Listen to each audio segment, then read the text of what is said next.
Welcome to this free presentation from Camversation and Celia Henderson. This is part of her What, Why and How series. We're on session 6 of 16. This time it's all about the pattern stamp brush tool. This is designed just to give you an insight as to what these wonderful sessions offer.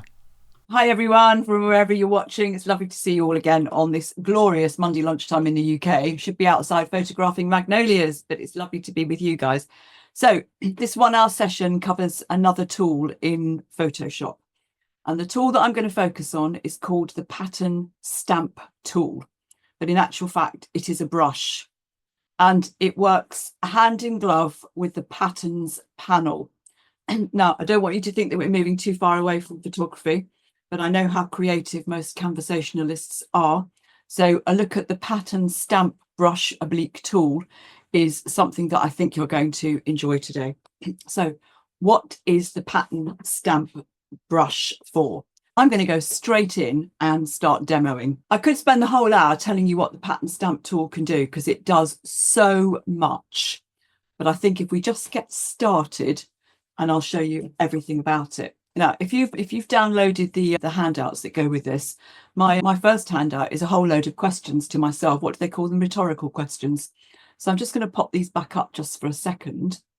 We're going to open a brand new file in a moment so we can test the pattern stamp tool out just on a blank document and we can start to play with it. So it resides with the clone stamp tool. And if you look at the slide on the left hand side, you can see that the pattern stamp tool with a little red box around it looks exactly like the clone stamp tool. But in actual fact, it's called a pattern stamp tool and it sits behind it. And I'll be showing you in a second how we can navigate to it. Now, that pattern stamp tool can use any brush as its source, providing that brush hasn't already been assigned to work with a very specific tool. And if you look on the right hand side of my slide, when I'm looking at my brushes, I can see that some brushes have no symbol on the right hand side of them. And that means that you can use a tool with no symbol with other tools such as the pattern brush and the eraser and the clone stamp tool. If your brushes show a specific symbol, and on the right hand side you can see I've got a Monet brush there and it's got a paintbrush on it, and that means you can only use that particular brush if you're using the paint brush tool. And equally, if you look at the third one down, it's got a finger, a smudgy icon. And that means that you can only use that particular brush with the smudge tools. So these are the questions that I want to ask you. When the pattern stamp tool is used, it's going to paint, but it's going to paint not with colour, but it's going to paint from pixels from an image or an existing pattern. So which pattern, which image? Well, these patterns and images have to be stored within your patterns panel, which is why I said the pattern stamp tool and the pattern panel have to work together hand in glove. So how do the patterns get into the drop down that we're going to look at? I'm about to show you how to populate the patterns panel. Yes, you can use your own images as your own patterns, and even small parts of your images can be used as different patterns. So let me now move my slide out of the way and start showing you all the different areas that we're going to look at. So first of all, I want you to start a new document. So from your file menu, I'm going to suggest that you click the new option, file and new. The new dialog box will present you with a number of different sized documents that you can create. I've recently created a 1200 by 1200 pixel document. So it's remembered that was the last sized document that I created. But you can create a sized document from photo suggestions, print suggestions, art suggestions.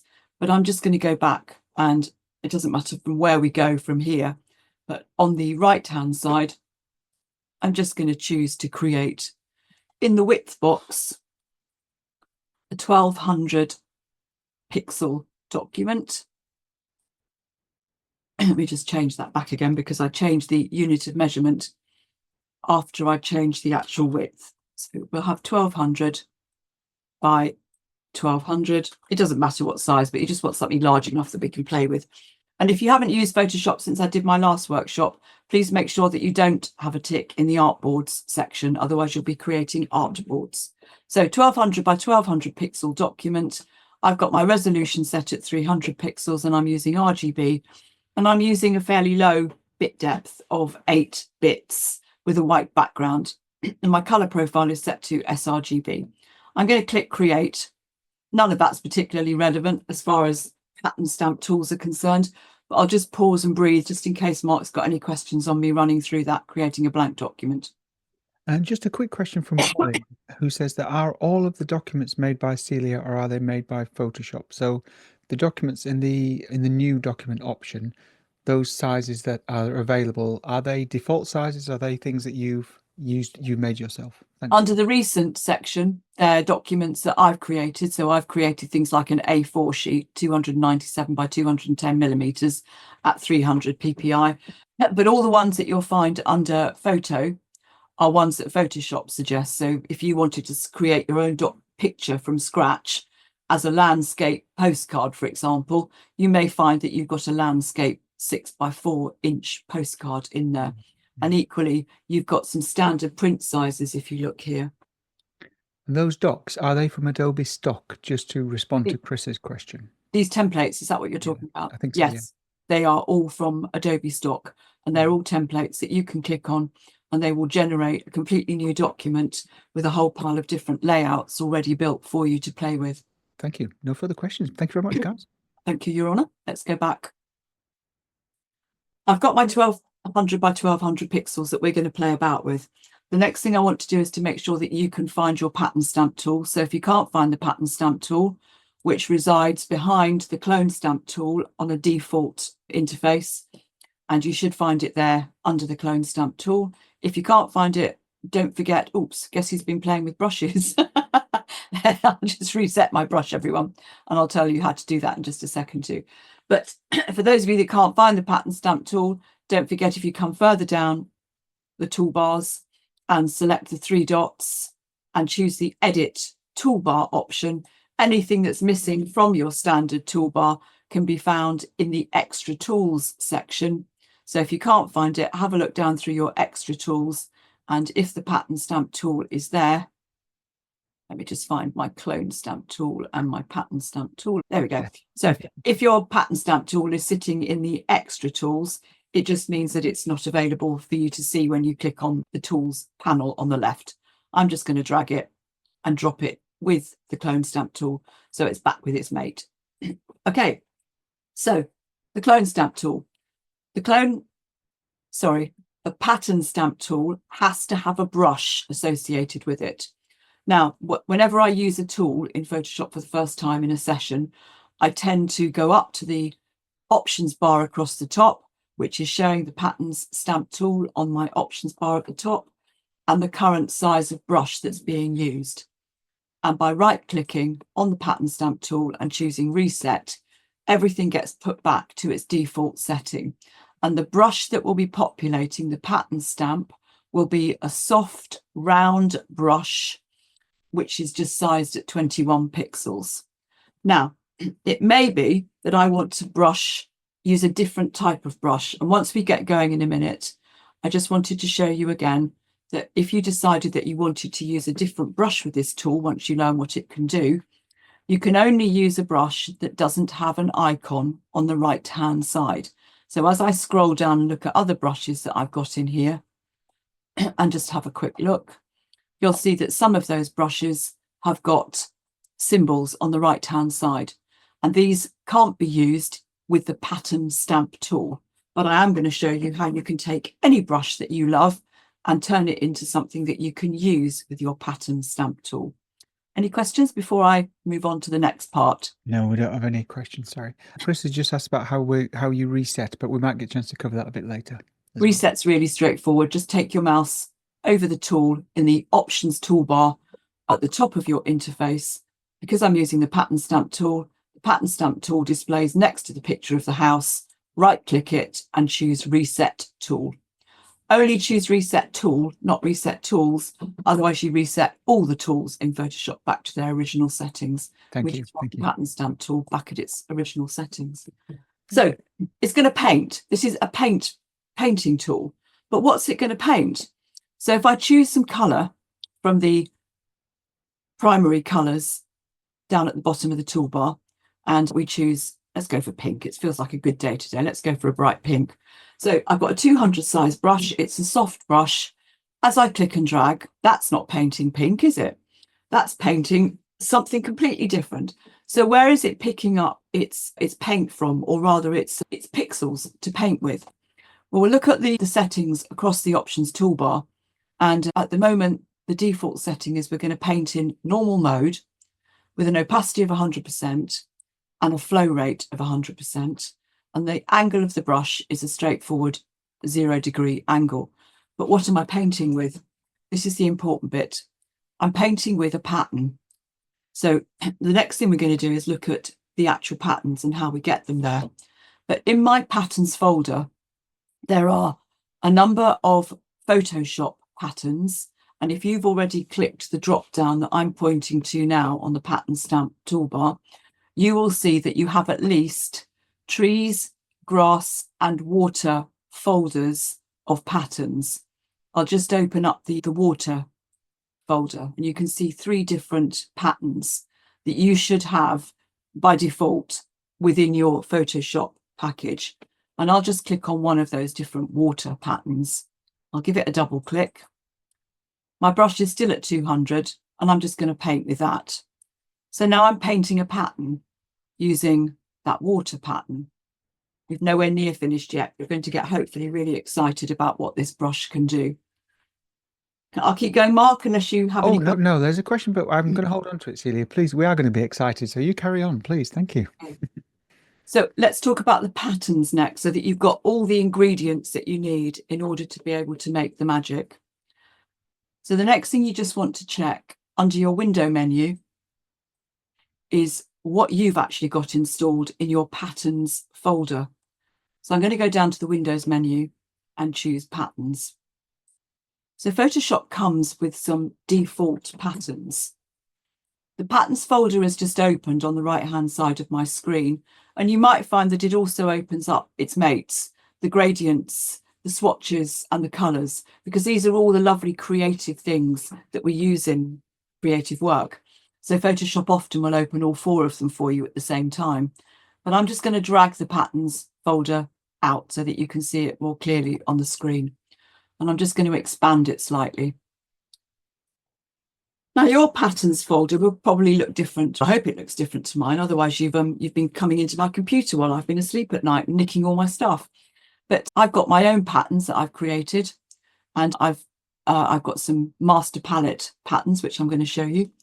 But there's also, in addition to the trees, grass and water, there are some legacy patterns which Photoshop have also given you, and you just have to click the little menu on the right hand side of your patterns folder and just click the button which says legacy patterns and more.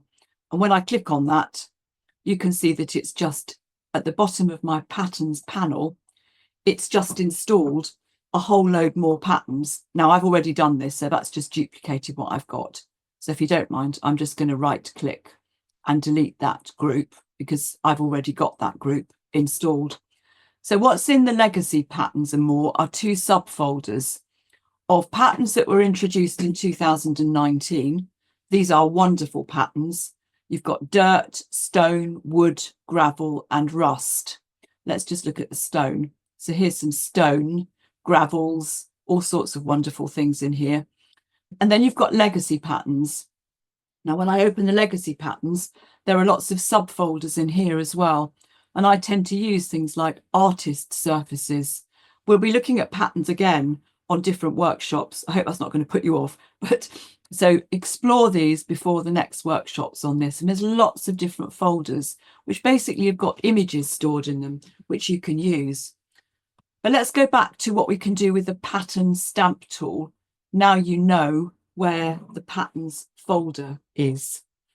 In a moment, I'm going to show you how you can upload with ease any of your own images to make patterns. You might have photographed some concrete or some moss on your garage roof. I don't know how tall you are, but anyway, we can show you how to use your own images to make your own patterns and how you'd use them. But now I want to show you how the pattern stamp tool actually works. I'm just going to reset my pattern stamp tool, right click, reset the tool. And I'm also just going to go to the edit menu, because the edit menu will allow me just to fill our background layer that we're playing with at the moment with white. So I'm going to fill the contents with white. And while we're here, just have a look at the other options that are on that drop down. You can fill a layer with whatever you've got stored in your patterns folder. But we're just going to fill this with white to start with. And I reset the brush so it's quite tiny. So I'll just use the size option and increase the size of the brush up to about 300. Okay, so I've got a nice large brush. Right, now I'm going to pick a different pattern. I'm going to click the drop down and I'm going to go to the legacy patterns. And if you've installed your legacy patterns in your 29 subfolder, you'll have some stone in there. And I'm going to choose the stone option.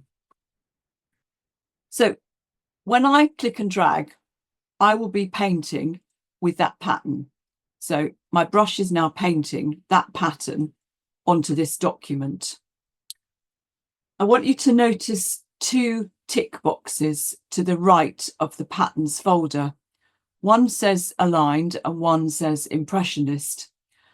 When you have the tick on the aligned option, it means that the pattern is actually aligned invisibly to the top left-hand edge of your document. So if I click in the top left edge and start painting, it's painting the image from the top left as if that pattern was paper clipped to it. And it doesn't matter how many times I go back there and click, it's still going to be putting those same pixels onto that position. But that gives you a very uniform pattern. So if we take the aligned option off, take the tick out of the box, we're still going to be painting with that pattern of stone, but it will be a more random selection. You don't know where it's going to take its pixels from. So if I go back to the left-hand corner and click, it's just giving me some more pixels from that image, but they're random. So as I start to click and drag, if you don't release the mouse, it's taking the pixels from the image. But as soon as I release the mouse and start clicking, we're going to get these coming from a different place. So far, so good. This is incredibly useful, yeah. I have to mute, and Celia knows this. I have to mute because I sit here and go, yeah. For anyone that used to listen to Terry Wogan, Mark is the absolute epitome of the silent fireworks show. Ooh, wow. Okay, so I've never been compared to Terry Wogan before. I am much older than I look. Right. I'm going to click the fill button again from the edit menu because I want to now fill this with white again so we can carry on playing. So now I want to show you what the impressionist button does. So I've left the aligned unticked. So we're going to be getting random stone from that image, not aligned to the left edge. And I'm going to use the impressionist option. What this does is I don't know if anybody knows anything about high frequency, but I'm not in the mood to do anything intelligent today. But high frequency is let's separate the texture from the colours and tones, basically. That's putting it in a nutshell. So the impressionist brush tick does exactly that. It says, let's just take the colours out of that stone image and paint with them, and we'll forget the texture. So let me click and drag. So I'm clicking and dragging. Every time I release the mouse, I'm just clicking and dragging. And I'm just getting this really interesting stone colour. The larger your brush is, the more you are increasing the scale of that pattern. And the smaller your brush, the more defined the pattern would be. But we're working in Impressionist. So I'm just going to fill the whole of that layer with Impressionist. But I quite like to create a background that's got like a hint of stone in it. So I'm going to take the impression off for a minute and just going to click in a few places just to gently add a tiny bit of stone. But it won't clash with my background because they are identical colours, of course. So I can pop a little bit of stone on and still keep the background from my colours. I can also reduce the opacity while I'm painting. So I'll drop the opacity down to say 50%. And now we're getting slightly more subtle tones. And equally, if I go back to Impressionist and click and drag, we'll get a slightly less filled brush, which is now going over those areas. Are you liking what you're seeing, people? Give me a thumbs up if you are. Oh, we are loving this. And people are saying they're blown away. We absolutely love this. Polly's just asked about, this question was asked before you mentioned it could be used for textures there. Now you've got a lot of hearts going. Just 150. Polly asked about whether you would use them for textures before you asked that question, but do you often mix the kind of impressionistic and a bit of realism in that in your textures as well?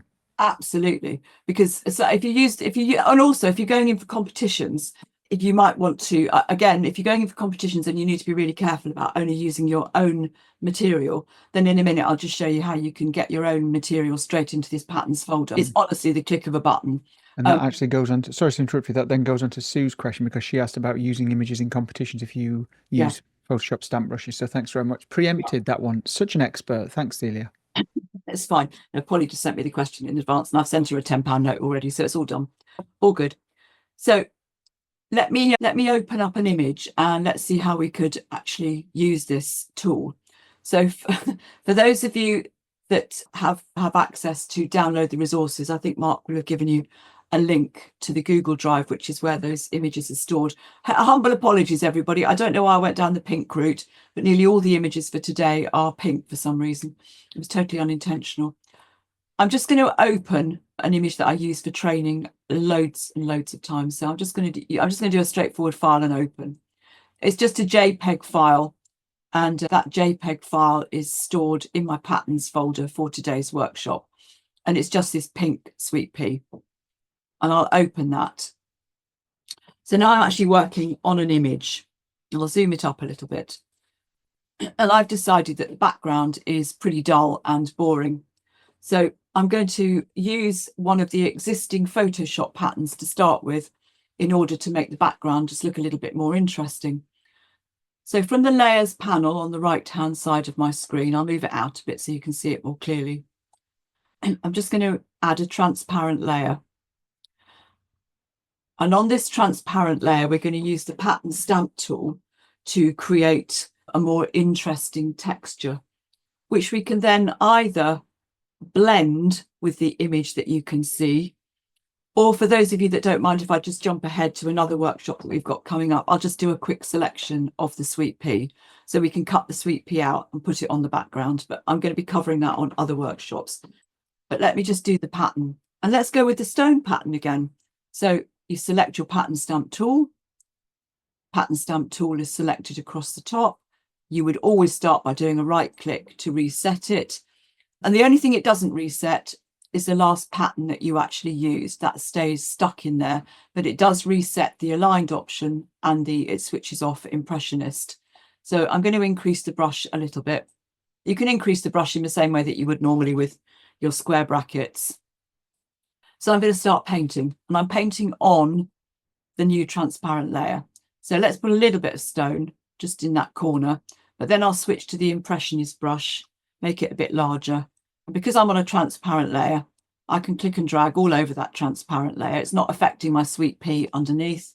Let's take the Impressionist off, drop the opacity down a little bit, in fact, quite a lot, just to give it a tiny bit of, let's bring the opacity up a little bit and take Impressionist off and just pop a bit more stone in a few different places. But I've got a slightly more interesting background than I had before.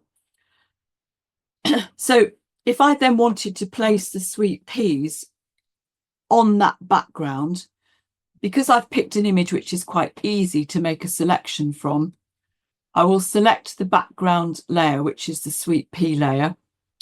Just going to remove the lock that may be on that layer. And I just want to select it. While I'm doing it, I'll switch the visibility of my stamp layer off. I'm on the layer with the sweet peas.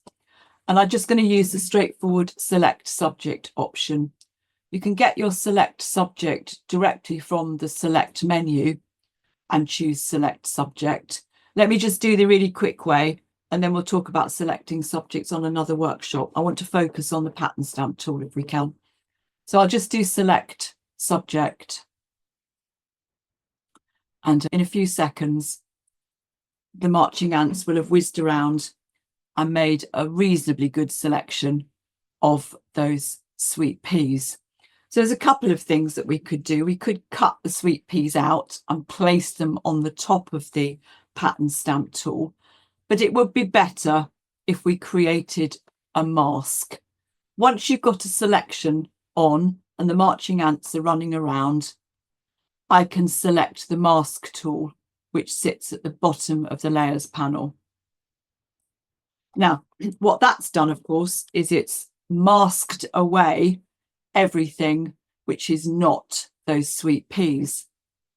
Now, masks are very flexible and friendly, and I'm just going to switch the visibility of the stamp layer back on and then pick that mask up and just move it so it's on the stamp layer. Masks, when they're created, either mask out the selection or they mask out the area which was not selected. This mask has masked out the actual selection. So I'm going to click on the black mask on the right-hand side of the layers panel and just use a keyboard shortcut. For Windows users, Control and the letter I.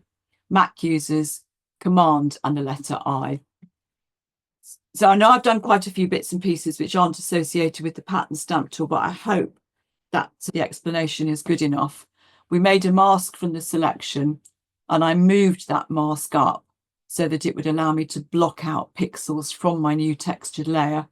But I had to invert the mask so that we could still see the sweet peas, but actually now I can see the pattern underneath. How do you feel about what we've just done? That's a real. I'll just use Claire's comment right now saying genius. Thanks very much, Claire, as well. There's wonderful comments in the chat through this. And I think what I like about this, and I'm sure other people would agree, is that it makes the texture, it makes the background, but they're unique each time, aren't they? It's not something that's just been copy and pasted or reused and reused. Absolutely. So if you don't want to do any more than what I've covered this morning, then those patterns are available to you. But let's take this a step further. And for those of you that are feeling slightly uncomfortable about layers and masks and selections, I can't do all the bits of the jigsaw in one workshop. So you will be covering all of those, I promise. Yeah, of course. When we do the selection tools. But let's go back and focus more on the patterns that we can work with. I'm going to close my sweet pea image down. I'm not going to save it unless anybody has any specific questions before I click the close button. No, we don't have any specific questions about this one. Thank you. Okay, so let's get rid of all of this. Now, I've also sent you in your pack images, and I'm just going to open one of those images now. I've sent you some concrete because that's the sort of person I am.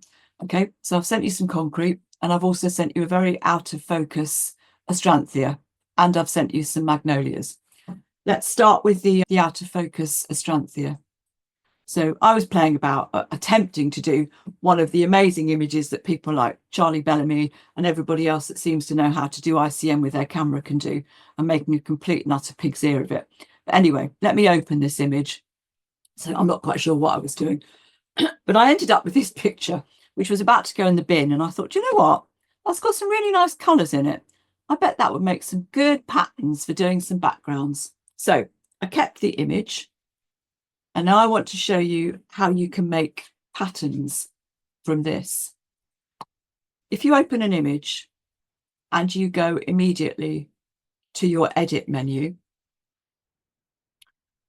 and scroll down until you get almost to the bottom, you'll find two options for creating new assets or new elements that you can make in Photoshop. One of them is brushes and one of them is patterns. Now you can take the whole of this picture, providing the image isn't larger than 5,000 pixels on its longest edge. And to be honest, if you're going to make patterns, I would tend to create JPEGs of your images. You don't need high resolution files because they'll also fill up your patterns folder. And I'll give you a bit of stuff about patterns folders at the end. But this is just a JPEG. So if I was just to click define pattern, it says, what do you want to call your pattern? Astranthia is quite a good name for it because that's what it is. But I don't really need that. Oops, I don't need that JPEG on the end of it. So I'll just call it Astranthia. Why flowers have got such ridiculous spellings, I've no idea. But so I'll click OK on that. My patterns folder is open so that you can see what's happening. But because I went to the edit menu and chose define pattern, that pattern has immediately dropped into my patterns folder. Now it'll drop at the very bottom of your patterns folder. And if you want to be organized, we'll create folder names in a minute and you can put your patterns in there. But that's taken the whole pattern. But actually, there are some sections of this which could also work quite nicely. So I'm just going to go to the left-hand side and look at the rectangular marquee tool. It does have to be the rectangular marquee tool, by the way. Don't just pick the lasso tool. I think that would work just as well. So I'm going to take the rectangular marquee tool and I'm just going to drag around this area here. And I'm going to make that into a pattern. Edit, define pattern. So this time it's not a whole image. So it says, what do you want to call it? It's calling it pattern 561. It's got about as much imagination as I've got this morning.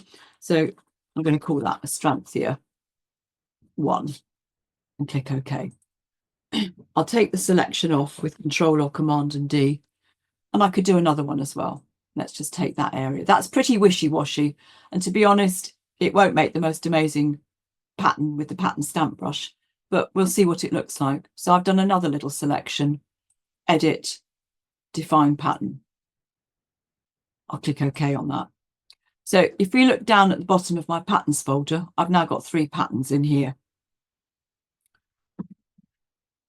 And these can now be used with the pattern stamp tool.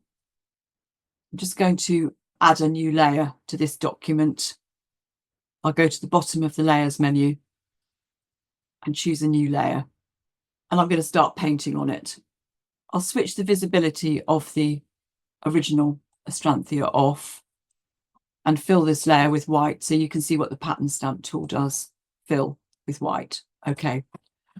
So I'm off to pick up my pattern stamp tool, and it's already on size 700, which is quite large, but I'm going to paint with a different pattern. So now I'm going to my pattern swatches and I'll come down to the bottom and I'll paint with just that little section which has got the head of the Astranthia. Double clicked it. If the aligned option is on, as I click and drag. Now this is not a seamless pattern. So because this pattern is quite small, it was only a few pixels, it's just going to keep repeating that pattern over and over again. You might come up with a use for that, but I'll undo all of that, Control Z. If I take the aligned option off, I can take pixels from it from anywhere and they'll be a bit random.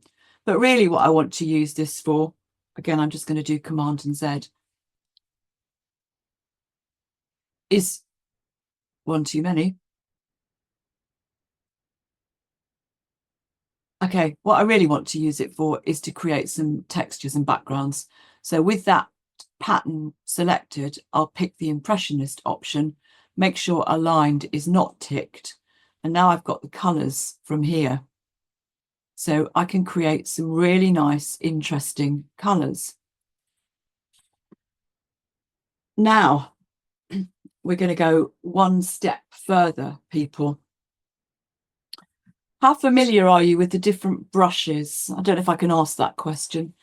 We did do a workshop a few weeks ago on brushes, and I did start to introduce you to the fact that you can download Carl Webster brushes from the Adobe website. We've got a few people who say they love brushes, so I think it's always good to retouch anything that you'd like us to share on brushes. We do have some questions as well. Okay. Whatever direction you'd like us to go in, Celia. Up until now, I'm just going to refill this layer again with white, just to show you how we can use this. got a white layer. When I reset the pattern stamp tool, it always resets to a straightforward, straight, soft, round brush. But if you have downloaded brushes from the Adobe website and you've started to get excited about them, such as the brushes that we would get from something called the 2020 pack that Carl Webster has got, which has lovely stain type brushes in it. I'm sorry, I know that's a mouthful of all sorts of words that you might think, didn't understand a word of that.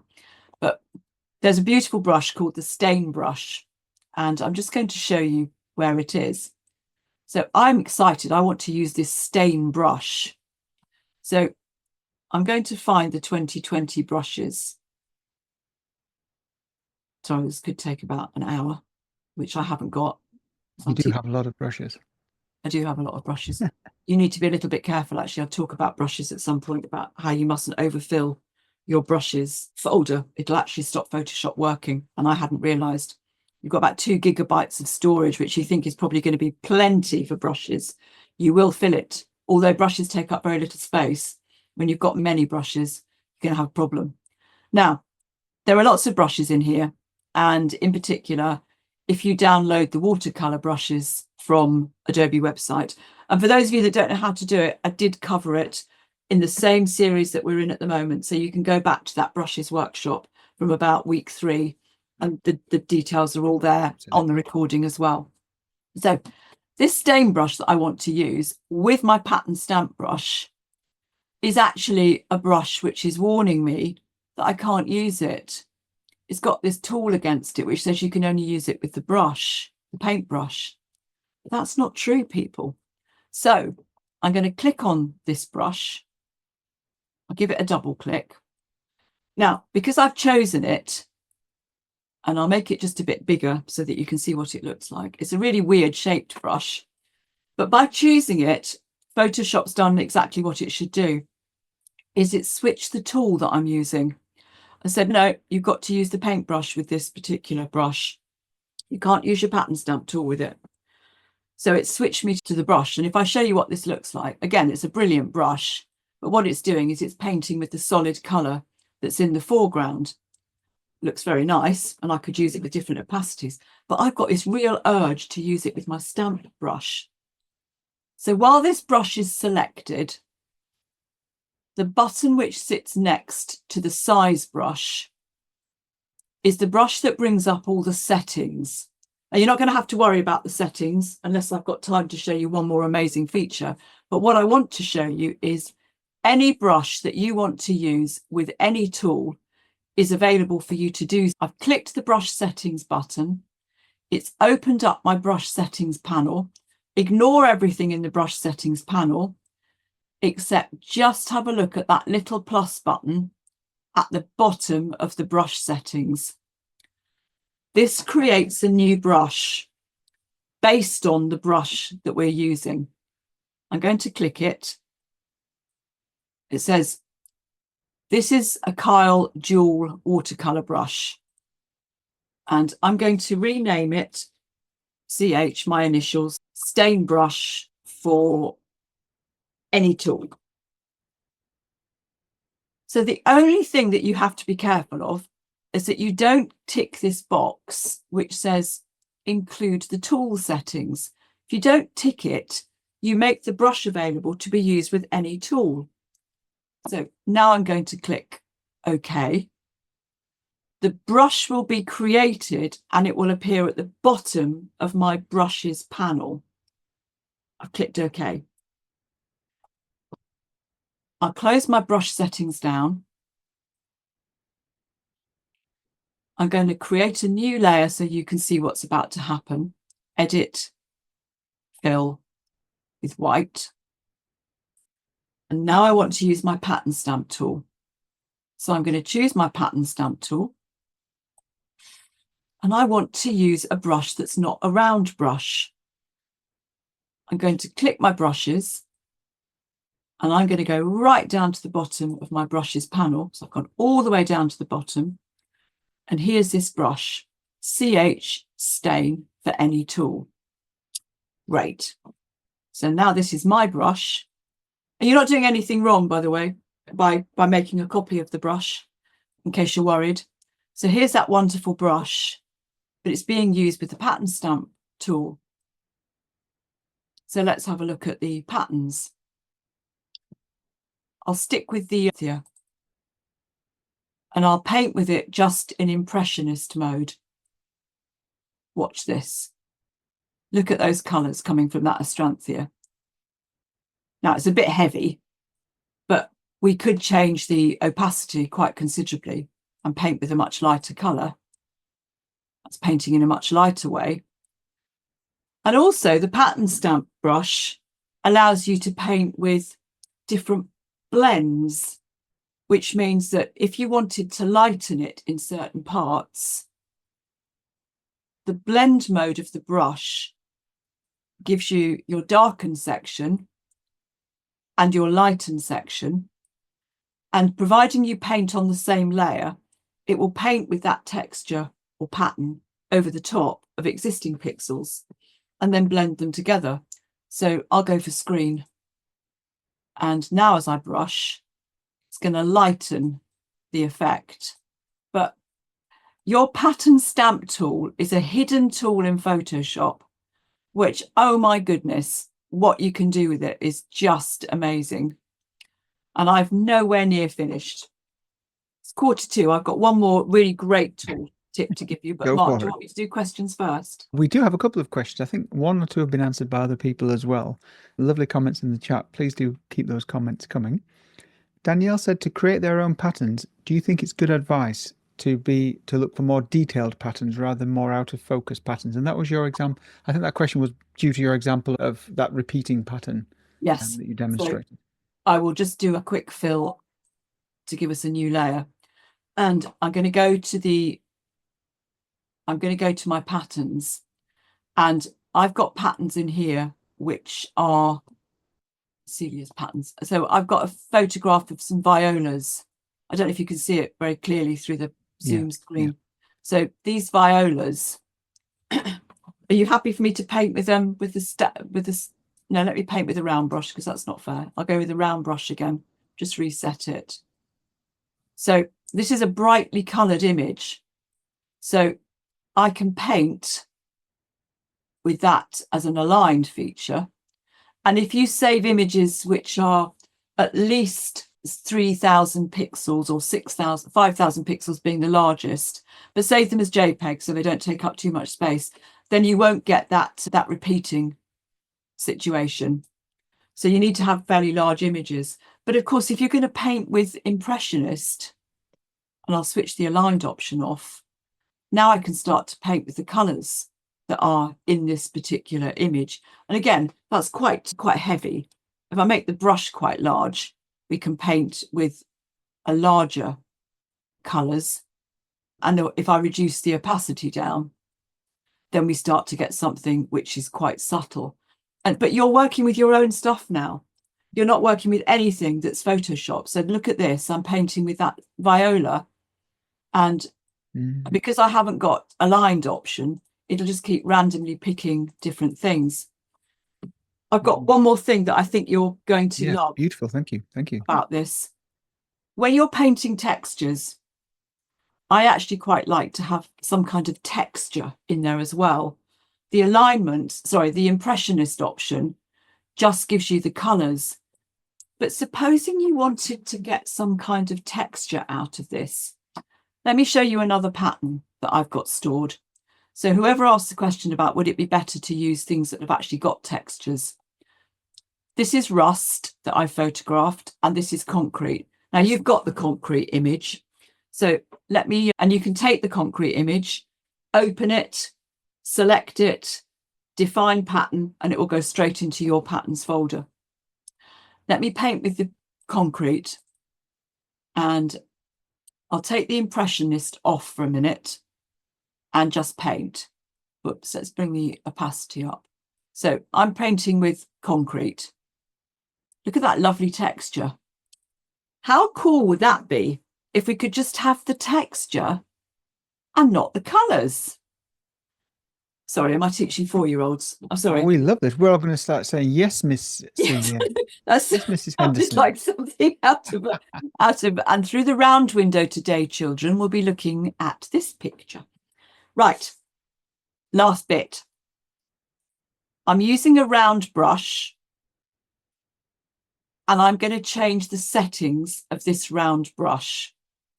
Now, it doesn't matter whether you're in the pattern stamp tool or whether you're in the standard brushes, but I've got my round brush selected. And you guys already know that if I click the settings button on the right-hand side, that I can make a new brush. So I don't want to destroy my soft round brush, which is part of Photoshop. So I will just click the plus button at the bottom of the brush settings. And I'm going to call this soft round with texture. Let's call it with concrete texture. Okay. Don't click the include tool settings, otherwise you're going to mess this up. It is quite large, it's 1200. I will capture it, but we might want to make that a bit smaller in a minute. I'll click OK. I'm going to move the brush settings panel over here for a moment. And just give us another layer to work on. Fill the layer with white. So I've still got my pattern stamp tool selected. And I'm going to be brushing with this newly created brush. But there's no texture in the brush. It's just brushing with that pattern. But if you click the texture option of this brush, and you have to click the word texture, not the tick box. So click the texture word and it will automatically put the tick in the box. We're going to fill our soft round brush with the texture of the concrete. So here's your pattern swatch appearing again. I'm going to click the drop down. What do you want to fill your brush with? I want to fill it with some concrete. So I'll pick the concrete and double click it. Let me paint with it. First of all, you can see that the edge of that brush in the preview is showing that there is a bit of texture around it now. So it's got a bit of fluffiness around the outside. It's looking interesting. But why don't we control every tip of the brush? So stay in the texture section and you've got 2 blend modes in here. Height, well, you've got 3 that work. Height, linear height, and subtract. I'm going to go with height. And all we're going to do is just change the depth of each brush so that not all the brushes are actually at the same. Think of a paintbrush, or think about the hairdresser that cut my hair the other day, and just use the scissors and go straight across. You'll end up with all the bristles being exactly the same length. But if you vary the length of the brushes and we bring the depth right down, you start to fill the round brush with brush tips that don't quite hit the paper. So now I'm happy with this brush. I'm going to just show you what it looks like. But why don't we use it with a different pattern? Are you all totally confused? I do hope not. Oh, no, not at all. I'm going to try a different pattern. I'm going to try my just my soft Astranthia. So the brush is the same brush. It's got this texture added to it now. And I've saved it. And I'm just going to give us a new layer to work on. So let's put Impressionist on and start painting. So I'm painting with the colours of the Astranthia, but with a concrete effect. So again, if I was to reduce the opacity of that down, I've just created myself a very nice textured brush. Thank you very much. And I could use that in any competition because it's my brush, my colours, my textures. And that's exactly what the 4-year-olds at Maisie's birthday party sounded like last weekend. It's well, my brush, my textures, my colours. So let's just do I Thank you so feel much. That also answers a couple of another question that came in as well. Thank you. Thank you. so. Look at this. I get overexcited about brushes, and I know there's quite a few people in conversations that love brushes, but you're painting with any colour you fancy. Mm, I'll come back.